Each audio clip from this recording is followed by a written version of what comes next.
एक महत्त्वाची बातमी, मनोज जरांगे लिफ्टमध्ये असताना लिफ्ट आदळलेली आहे। हॉस्पिटलमध्ये एका रुग्णाला भेटायला ते गेलेले होते। लिफ्टचा अपघात झालेला आहे। लिफ्ट पहिल्या मजल्यावरून थेट जमिनीवर आदळलेली आहे। जरांगे थोडक्यात बचावलेले आहेत। जरांगेंबरोबर त्यांचे सहकारी सुद्धा होते, तेही थोडक्यात बचावलेले आहेत। बीड शहरातील शिवाजीराव क्रिटिकल केअर हॉस्पिटलमध्ये रुग्णाला भेटण्याकरता जात असताना हा प्रकार घडलेला आहे। कोणीही जखमी झालं नसल्याची प्राथमिक माहिती मिळते, पण बातमी मोठी आहे।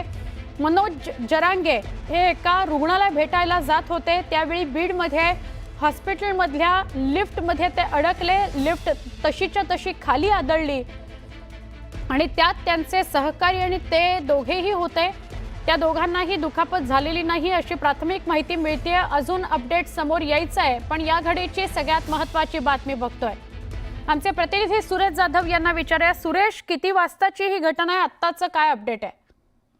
2:30 वाजताची ही घटना आहे। Shivajirao heart care and imaging centre या ठिकाणी ही घटना घडलेली। मनोज जरांगे पाटील हे एका पेशंटला भेटण्यासाठी जात असताना ते पहिल्या मजल्यावरती लिफ्टमध्ये वजन जास्त झाल्यामुळे टेक्निकल प्रॉब्लेम आला आणि त्या ठिकाणी लिफ्ट आदळली गेली। त्यावेळी मनोज जरांगे पाटील यांना थोडा धक्काही बसला, मात्र कोणीही त्यामध्ये जखमी झालेलं नाही। आणि नंतर लिफ्ट टेक्निकल प्रॉब्लेममुळे बंद पडल्यामुळे लिफ्ट तोडून या सगळ्यांना बाहेर काढावं लागलं।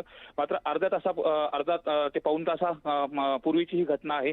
यामध्ये आता मनोज जरांगे पाटील बीडमधून नाशिककडे रवाना झालेत। मात्र या घटनेची मोठी चर्चा होते। त्या हॉस्पिटलमध्ये ते रुग्णाला भेटण्यासाठी आले होते, त्यावेळी टेक्निकल प्रॉब्लेममुळे लिफ्ट आदळली गेली आणि यामध्ये मनोज जरांगे पाटलांना देखील धक्का लागला। इतर जे काही 5-6 जण होते त्यांना देखील थोडी किरकोळ जखम झालेली, मात्र यामध्ये कुठलीही मोठ्या पद्धतीची हानी झालेली नाही। पण लिफ्टचा हा अपघात झाला, यामध्ये मनोज जरांगे पाटील आणि इतर जे सहकारी आहेत ते बालबाल बचावले असंच म्हणावं लागेल। नक्की, धन्यवाद माहिती दिलीस त्याबद्दल सुरेश। आमचे प्रतिनिधी सुरेश जाधव आपल्याला माहिती देत होते। मनोज जरांगेंसह सहकारी थोडक्यात बचावलेला आहे। लिफ्ट पहिल्या मजल्यावर गेली आणि लिफ्ट खाली आदळलेली आहे। वजन जास्त झालं म्हणून लिफ्ट खाली आली आहे।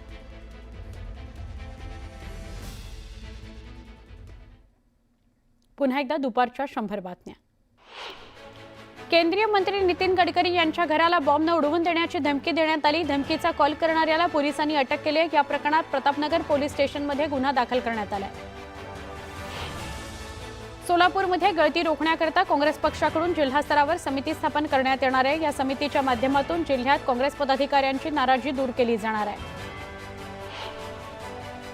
कृषी मंत्री दत्तात्रय भरणे यांनी कृषी मंत्रिपदाचा पदभार स्वीकारल्यानंतर त्यांच्या निवासस्थानी हजारो कार्यकर्त्यांनी गर्दी केली। भरणेंना शुभेच्छा देत कार्यकर्त्यांनी त्यांचा सत्कार केला। माणखटाव परिसराला संपूर्णतः दुष्काळमुक्त करणार असल्याचा संकल्प मंत्री जयकुमार गोरेंनी केला, तर संकल्प पूर्ण केल्याशिवाय 2029ची निवडणूक लढणार नसल्याचं ते म्हणाले।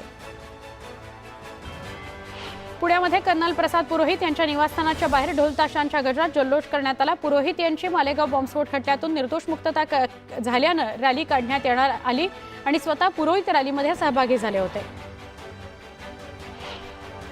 मिरजमधील सम्राट श्री दत्त मंदिर गणेशोत्सव मंडळाच्या तब्बल 18 फुटी गणेश मूर्तीचं मोठ्या थाटामाटात आगमन झालं। हजारोंच्या संख्येने गणेश भक्तांनी मुखदर्शन सोहळ्याला गर्दी केली। बुलढाण्याच्या खामगाव इथं जिल्हास्तरीय रानभाजी महोत्सव आयोजित करण्यात आला होता। यावेळी महोत्सवाला कामगार मंत्री आकाश फुंडकर यांनी भेट दिली। त्यांनी विविध प्रकारच्या रानभाज्यांबद्दल माहिती करून घेतली। मुक्ताईनगरमधील विद्यार्थिनींनी भारतीय सीमेवरील सैनिकांना राख्या पाठवल्या। भारतीय सीमेवर तैनात असलेल्या जवानांना राखी पाठवून विद्यार्थिनींनी सैनिकांप्रती असलेलं प्रेम आणि कृतज्ञता व्यक्त केली। वाशिम जिल्ह्यात आमदार भावना गवळींकडून त्यांच्या मतदारसंघातून 3 लाख राख्या दरवर्षी पाठवल्या जातात त्या सैनिकांकरता, आणि याकरता लगबग सुरू करण्यात आली आहे। गेल्या 27 वर्षांपासून आमदार भावना गवळी त्यांच्या मतदारसंघातून राख्या पाठवतात।